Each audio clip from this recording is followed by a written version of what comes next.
Yay Networks. Welcome to the Great Girlfriends podcast, where we discuss life, love, laughter, and everything in between. I'm your host, Sybil, and I can't wait for you to hear all of the Great Girlfriend magic on today's show. So without further ado, grab something great to drink, grab your pen and your paper, and get ready for this week's episode. Enjoy! Hey, Great Girlfriends, Sybil here. Anyone else feeling like this has been the longest year ever, and it's only the second week of January? I mean, if you're like me, your year has started out, tough. And when I say tough, Great Girlfriends, I mean tough. You hear me? Tough. And I gotta tell you, normally this time of year, like, I'm sort of googly-eyed and I'm sparkly and excited and thrilled. This has been like the roller coaster ride that I never want to get on. So let me just tell you, if you're feeling that way where at the top of the year, you're like, okay, what in the world is going on? Yeah, I'm feeling that same way too. And it's not easy. It's not easy for me, an eternal optimist and someone who does a lot of confident coaching for women, to be able to say this. I'm just telling you, I've gotten gut punched at the top of the year. First, I left my laptop in one state. Then I left my cell phone in another state. And then because my devices were in two different states, I got locked out of everything. So by the time I got to my home state, I had no devices, no way to communicate with the outside world except by my children or my husband's phones. So that was pretty chaotic. And then to follow up, today, no power in my home because of the storms that happened earlier in the week, which I'm like, why is the power out now? Why couldn't the power go out when there was a reason to have a power outage? But listen, I don't have any control of any of those things. What I do have control of is how I respond. And I'm responding with trust, with faith, and with commitment that nothing is going to stop me. And I want you to have that same type of trust, faith, and nothing's going to stop me mindset. We're going to get through this whole year together. Okay? Together. Be it one brick at a time, be it we're moving mountains, be it we're gliding down ski slopes, whatever it is, we're going to do it together. And I just want to encourage you, if you're in that same, gutty space like I am, that I'm coming out of, we're going to come out of it together, one podcast at a time, one experience at a time, one moment at a time. So be patient with yourself. If you need the nap, take the nap. Okay. If you need the space, take the space. If you need to breathe, if you need to relax, take it. Because what you don't want to do is create the chaos in your body that causes your body to really start to become disrupted by the stressors that are approaching you or the things that you're facing in life. So take it from me, the anti-nap specialist. I am like queen of I can't stand naps, to take the nap. I took one and I'm a better woman because of it. And speaking of experiences that you need to be a part of, the Ready, Set, Go Challenge is taking place January 22nd through 24th. Are you registered? If you're not registered, what in the world are you thinking? What are you thinking? Why are you thinking that you don't need to be a part of this challenge? You really do need it. It's a 3-day virtual experience where we come together in the name of unstuckness, disrupting some patterns from 2022, acknowledging things that we really want to dare to go after in 23, and setting a roadmap in place. 3 days. And it's so much fun. It's 3 evenings. Let me clarify. We're not spending whole days together. 3 evenings of us coming together in the name of getting unstuck and being prepared to graduate in 2023. And, it's a very vulnerable but fun and empowering space. The great girlfriends that come to the challenge every single year are ready to just give it all, just to be their absolute best and really, really move with intention. And so these are the type of women you want to be around. And if you've never done the challenge, trust me when I say it is transformative. Go to bit.ly/RSG challenge 2023.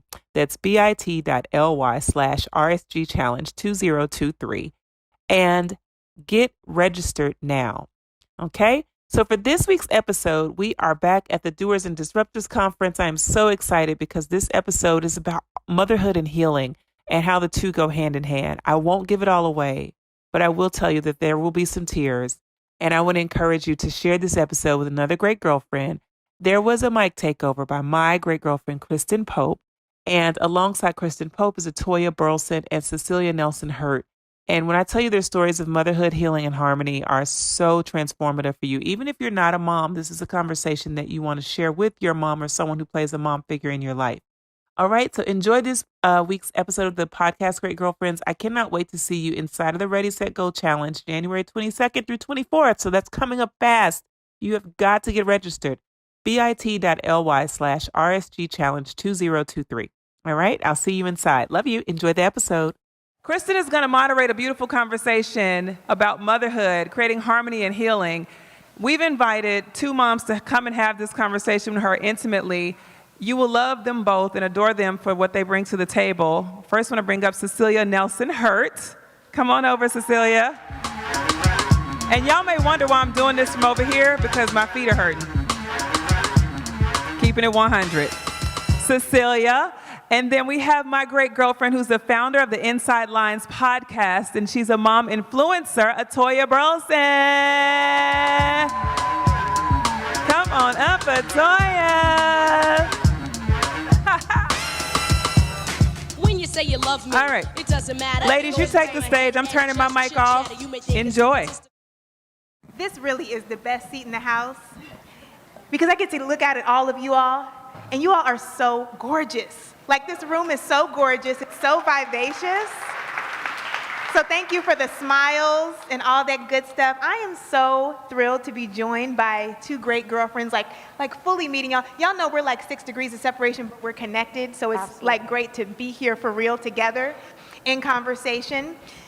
So I want to start off, ATOYA and Cecilia, by asking you, Cecilia, I'll start with you, and ATOYA, if you'll follow up, what was your journey to motherhood? And by that, I mean, like, you know, there are so many different journeys. Was it an oops baby? Was it planned? Were you the woman who was like, I always wanted to have kids, like, I was 10 years old, like, I want to have a baby? You know, like, what was your journey to motherhood? There we go. So since she's in the audience, I'm not going to say she was an oops baby. She was a surprise gift that I did not plan for at 19.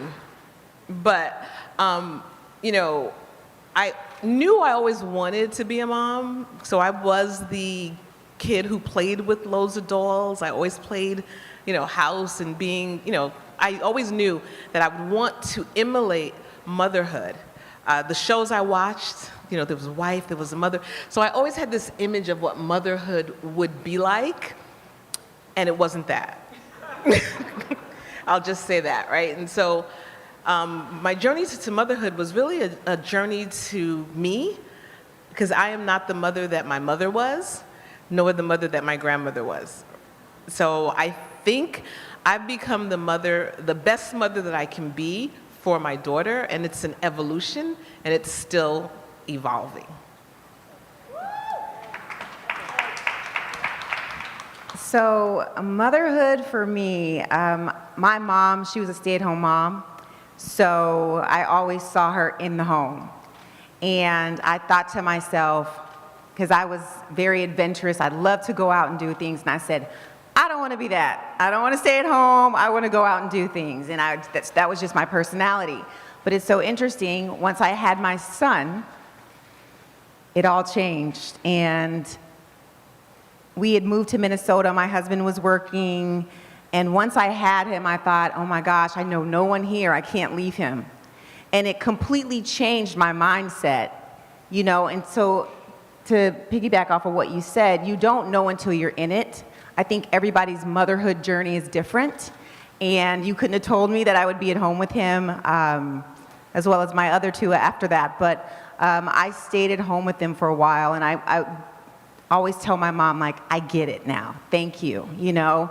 And you don't understand. Your mom always tells you, like, oh, you think you know. Okay, we'll see when you get older. And she's right. You don't know until you're in it. Being with my kids at home was great, and I would not trade it for the world. And I wanted them to see, in my mind, I wanted them to see me working, but I also wanted them to have that mother. So I wanted to have the best of both worlds. So motherhood for me wasn't necessarily being like my mother.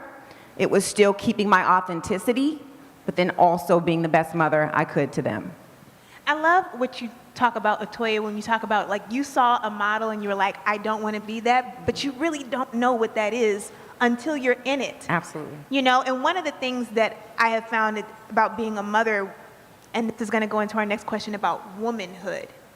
You know, how do we approach womanhood as it relates to motherhood? One of the things that I was able to do when I became a mother was forgive my own mother. Because I realized she's a woman. She's a woman, she's always been my mother, but she was a woman first.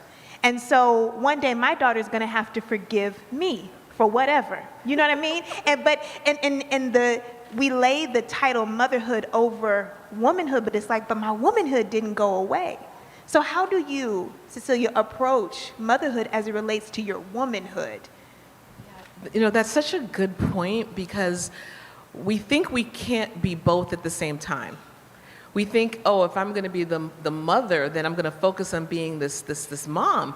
But if you're in a relationship, if you're married, you still have to be a partner to your spouse. If you're, you know, still having a sex life, still being romantic, right? And so we have to find a way to allow all of that to come to pass. I think for me, the motherhood and the womanhood part, I really appreciate it now because my daughter's older. And so we can have candid conversations. Yes, there's points where, you know, she'll tell me that I didn't meet her with what she needed, and she's understanding now, and it's beautiful because we do have this expectation. We as daughters want our mothers to be what our own mothers wasn't to us. And it's learning, it's growth. It's a lot of, you know, showing up the best that you can be in that moment and continually to forgive yourself, but also allowing yourself to learn. I think, again, I think the thing that rings true to me is candid conversations. And that's something that my daughter and I, we talk about most recently, saying, you know, she says to me, Mom, I really want the women in our family to be honest and to share their experiences, because so many of her cousins now are going through journeys and going through situations that it's history repeating itself. And so I think that as women, as mothers, we try to shield our daughters from how vulnerable we can be, from the hurt, from the heartbreak, because we don't want them to experience that. But we're not doing them any service, right? We need to let them know that I can feel hurt, I can feel sorrow, I can still show up for you, because it helps her to see, well, if my mom can survive that, if my mom can get past that, then I know the stock that I come from. And I think that's really important. And then they get to see the full breadth of us. The full breadth. The full breadth of us. That flaws and all. All of it. You get to see all of it. ATOYA? Womanhood for me is interesting because I have 2 boys, but then I also have a daughter, right? So I have this side, I had my 2 boys first, and I'm the first glimpse into what they see as a woman, right? So what I'm wearing, what I'm saying, am I encouraging them? Am I speaking life into them? What am I doing in situations? They watch everything you do, and subconsciously they're always watching and learning, even when you don't think they are. So for them, just setting that example and just being the best woman that I could be, because one day they're gonna court someone and they're gonna bring someone home, and I wanna make sure that I was a great example. You know, when I talk about encouraging them, I wanna speak life into them, and I hope that they find someone that speaks life into them. You know, it could be something as little as how you're treating someone, how you speak to someone. When you're in stress, what do you do? What do you say? How do you handle situations? Do they feel that peace? You know, even in the chaos, there's a peace there that I feel like as moms we have to find, because we are kind of the calm in the storm. And when they feel that and they see that, then hopefully they'll find someone in that same respect. And then I think about my daughter. And I want my daughter to be everything and then some, right? You always want your daughter to one up everything you did. So, you know, I'm her #1 cheerleader. Whatever she's wearing, you look amazing, you know? I'm always encouraging her and speaking life into her, and I want her to truly believe that there's nothing she can do. You know, I think if you go back a generation when we were raised, there were limits, right? There was these limits of what they put on you. Oh, well, you can't do that. Oh, well, you can't, no, that's for them. But for my daughter, I want to say, you can do whatever you want to do. What do you want to do? You want to be a singer? You want to be a president? You want to speak where? I want my daughter to find that confidence. And it starts in being a leader. And the only way people learn to become leaders is you speak that into them and you show them and make them truly believe that they can be and do anything they want to do. So for me, womanhood looks different on both sides, but it's serving them in the interests of each child. And I hope one day they look back and say, my mom, she did everything she could possibly do to get me to where I am. What you talked about, ATOYA, is also the that constant responsibility that True. a mother, it is Always. like you never put it down. Women talked about their kids are at school, but you're still a mother. Right. Just because your kids are at school doesn't mean that you're not a mother. Right. Wherever they are, you're still constant, you're still connected. The role remains. And so I want to ask you, I'll start with you this time, ATOYA, about, how do you find the harmony between being a mom, being a woman, when you're away, this is quote unquote me time or whatever it is, even if it has to do with them, but where is the harmony in all of that? Well, can I be honest with y'all? That was hard for me. As a mom, people talk about being selfless, right? And I thought to myself, I'm going to give everything to my kids and speak into my family, give everything they would ever need. And then you look up and you're like, I'm burnt out. I'm tired. So it kind of took me getting to that point to realize, okay, I've planned for everybody else in this house, from games to, going to gymnastics to, going places with my husband. You're doing all these things for other people, but where on that calendar did you pencil in time for yourself? And so I had to, once I got to the point where I was tired, I realized, okay, I need to do some work on myself. I need to be intentional. I need to put down something on a calendar for me. This is my time slotted for me. And I thought what I realized was, I thought it was selfish, but it wasn't. It was just filling myself up and giving myself everything I need. Then I can give it to other people. And then there was that balance and that harmony. But before, I was just tired, right? So, and what I learned from doing that, from being intentional, putting those things down on the calendar, I learned that my kids see it, my husband sees it, everybody understands that we all need to be filled up, that no woman needs to give you everything to make you feel the best. You find that within yourself. You replenish yourself when you need to. Sometimes y'all need a time out too. Y'all need to go find your self-care and go in your room and read a book or journal or reflect. So in retrospect, when I look back, I realized that I was giving them something even more important. When I'm giving to myself, in those moments, you're still giving to your kids. You're giving them a model to follow. Absolutely. You're seeing right now, this is important for me, it's important for all of us. Mm-hmm. So it's a work in progress. Yeah. And I think the thing that I can be most honest about is that my daughter sees all of it, right? And so she sees when I'm overworked, and even in the overwork, I'm teaching her not to be overworked, right? I'm loving that this is a conversation about great girlfriends, and so my daughter has amazing girlfriends, but she saw me have great girlfriends as well and show up. And so I believe that I showed her by carving out time for me, carving out time for family, and carving out time for sisterhood, the importance of it. And I think that harmony, it's an ebb and flow, right? So there are times when I, am focused on, again, I had my daughter young, so I was still going to school and working. So there were times when I couldn't be as present with homework, but I was present with dance class and recital and science fair, right? She's not going to remember the times that I wasn't there, but it was more important for her to remember the times that I was there, right? And so we do spa days. We go away together. We don't go away as much as we'd like to, but we have a plan, because that's where we are in life right now. And so what I love about the harmony of our relationship is that it's evolving as she's getting older and I'm getting older, and we can go for drinks, we can go for cocktails. There are different things that we can do now because that's just the stage of life that our relationship is at. Cecilia, I love this conversation about you and your daughter. Can you share with us about being a young mom? I think the most important lesson that I learned was I didn't know what I didn't know and what I thought I knew. And so being a young mom, it wasn't just about being, having this doll to dress up and take out. It was the responsibility. And so I learned that, one, she's watching, she's paying attention. I'm, again, like you said, even with your sons, with our daughters, we're teaching them what to expect in life and what to expect from ourselves. And so being a young mom made us girlfriends, almost. And so anyone who spends time around us is like, your relationship is kind of weird because you love each other, but then you bicker like your sisters. But we can also have these amazing, candid conversations, which wasn't always the case with me and my mom.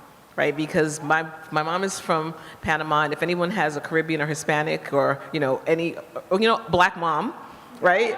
There are things that I didn't have these sorts of conversations with my mother. You don't ask her grown business, right? Like, you stay in your place. But with my daughter, she was present. Like, if I wanted to go out for not a cocktail, but if I wanted to go out to brunch with my girlfriends, she had to come, because my mother was like, I'm not watching her.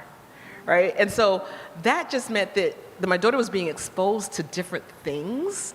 And so I think, and you can talk to her, her view of the world is different because she appreciates the things that I appreciate because she was going through it with me. So we love, we go to Albanella, we go to the gallery, we go to, we have all these great wine vineyards experiences because that's what I wanted to do. And like, you're going to come, you're not going to drink wine until you're old enough. But we're going to have these experiences, and I think, being a young mom made me have a different view. It also allowed me to have real, candid conversations early, right? So we had conversations, and this is not a sex talk, but we had conversations about, sex, and I, how do I say this in the right way that doesn't embarrass her? But it was more like, I was able to have real conversations about, I'm not going to say no, I'm going to say be smart, right? And so because I was a young mom and I knew what was happening, and again, it wasn't, MySpace or Facebook, but we knew things were happening, and so I could sit down with her and say, here's why you want to be mindful. And so when she went off to college, she ended up being the AIDS counselor because we had those sort of candid conversations, and she was able to show up at college for other students and have different sorts of conversations about being smart, not drinking, right? She went away to college and didn't go crazy because we had boundaries at home, right? So I remember taking away curfew sophomore year. Like, you can come home whenever you want to come home. And my friends was like, she's a sophomore. I'm like, yeah, but she's working and she has to get up in the morning. And so what that is teaching her is, okay, I can make the choice to stay out till midnight, but I still have to get up to be on that 7 o'clock bus.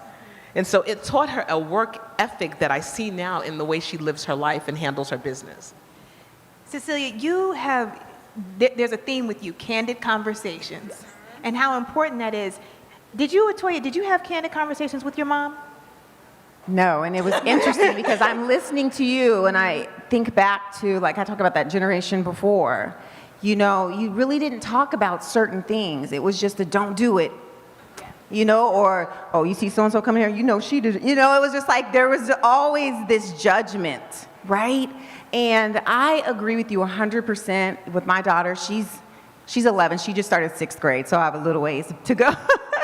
But, even with my boys, I talk to my boys, they're both in high school. I have to have those conversations about girls, about boys, about, peer pressure, and it's funny because when we talk about it, they get like this, uncomfortable, funny look on themselves, on their faces. But the more you talk about it, the more they start to relax, and it doesn't become uncomfortable anymore. And my daughter kind of chimes in and listens here and there. But I agree with you in the sense of my mom didn't give that to me, and I definitely want to give that to my kids. I want them to feel not judged, but they can come and talk to me about anything, right? If they're thinking about something, if they're unsure, come talk to me because I've been through it. I'm not going to judge you on something that I've been through, right? So I want my kids just to be able to have conversations about things they may be thinking about, maybe something that someone told them at school, and they're like, well, I didn't know that. I'm going to ask my mom or ask my dad. I want them to feel comfortable having those conversations because I would rather them hear from me than someone else, definitely. Like, I tell them that all the time. If someone tells you something and you're not sure, come ask me. I will tell you the truth. And you know what it is, Toya, what I have learned, even with my daughter who's 4, is that I get to create a safe space. Yeah. We get to be the safe space for our children. And that is healing, and it's transformational, and it's things that we did not experience. So we have one last question, and that question is, define motherhood in one word.